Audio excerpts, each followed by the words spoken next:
No YouTubers are no little bitches. Questions, guys? Not YouTubers, just, little bitch ones. All right, who's got the first question?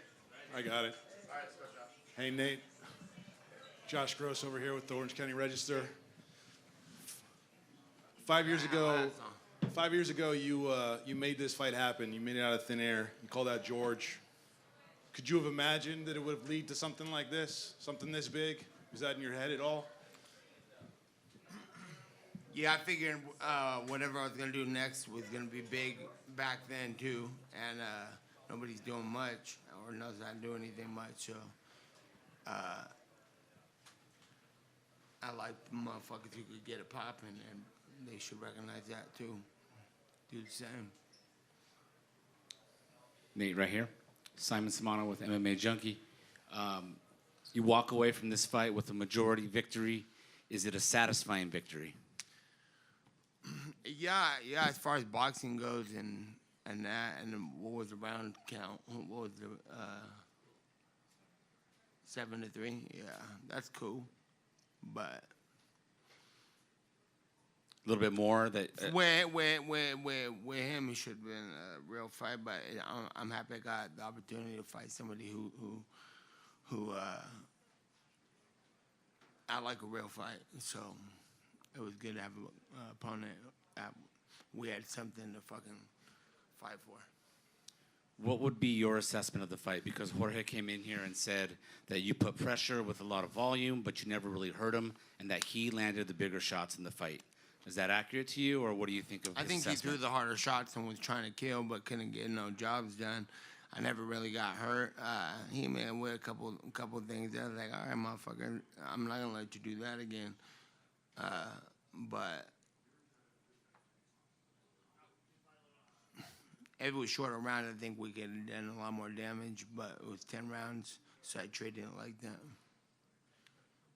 Now that it's tied 1-1 between you guys, and he's got the victory from 5 years ago that felt a little, I know you felt a little burned by it, that it was taken from you from the doctors. This fight ends in a majority decision. Does it feel like this chapter of your career is closed, or would you like to run a trilogy with Jorge? That's a whole nother situation for later. I think we're 1-0 on each other. He got to win in MMA, and I gotta fight. I gotta win in boxing. So who knows what's gonna happen next with him? But at some point, something. And in the ring, you got on the mic, and the very first thing you did was you called out Jake Paul. Can we act? It's a fight that's been talked Just about. off the top of my head, I would like to whip his ass. I would like to get a win against Leon Edwards, who's the best fighter in the world right now at 170, and. I think that's what something major who's actually gonna bring something that I could take and put in a credential box. That's what I'm going for. I'm not playing for no fucking fun fights, because that shit ain't fun. Last thing for me, just to follow up then, the fact that the Jake Paul fight has been talked about for the last 2+ years, it seems. You guys have gone back and forth with each other on social media. You guys have gotten into it before. How realistic can we see a fight between you guys, whether that's boxing or an MMA? It's fucking pretty realistic, as far as I'm concerned. That's the only thing I got in my head is whoever thinks they're fucking tight could get their ass whipped. Nate, right here.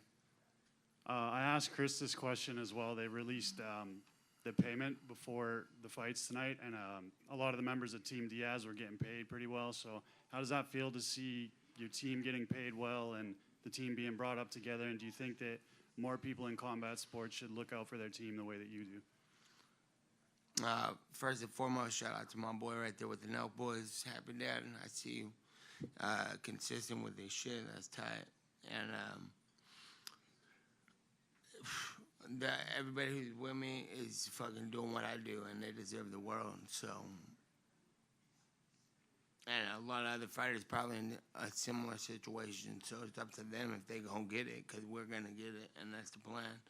And I plan on all these guys that came with me to go a lot farther than they even fucking kicked off as. Like, they're gonna fucking blow up to the max if they keep their eyes on them, because these are the guys that'll take the war with me. And then I just wanted to ask about the tribute to Mike Tyson, the Be Real that you walked out with. Just what was the thoughts behind it? That's what this whole shit is all about. And come in here and fucking whip ass, and if you got the fucking mics and the cameras on you, you tell them what was real. And when I saw Mike Tyson walk out like that, I think that's the fucking. That's what this whole shit's about. Hey, Nate. Carla Perez of Carla Perez MMA. The crowd was going absolutely electric tonight. That place was nuts. Do you enjoy getting a fight from your home state crowd? Yeah, I love it. I love that. I know where everything's at here. I know a bunch of people here. And this is the best state and the best country in the world, so why would I not want to be here? Last question. Are fight days a little different without Nick? 100% less scary and fucking intense, and yes. If Nick's here, I better kill that motherfucker, because that shit wasn't good enough. Hey, Nate, Danny here with Chicana Boxing. So, what are you gonna smoke after this? Like, what's the deal? You got any weed? Not with me, man. They checked me at the door. Roll that shit up, whoever got it. Yeah, whatever I can find. Nate, right here. Congrats on the win. Did you get a chance to see any highlights from Chris' performance? And if so, what did you think? Well, I watched Chris fight, and fucking, that shit got me more fucking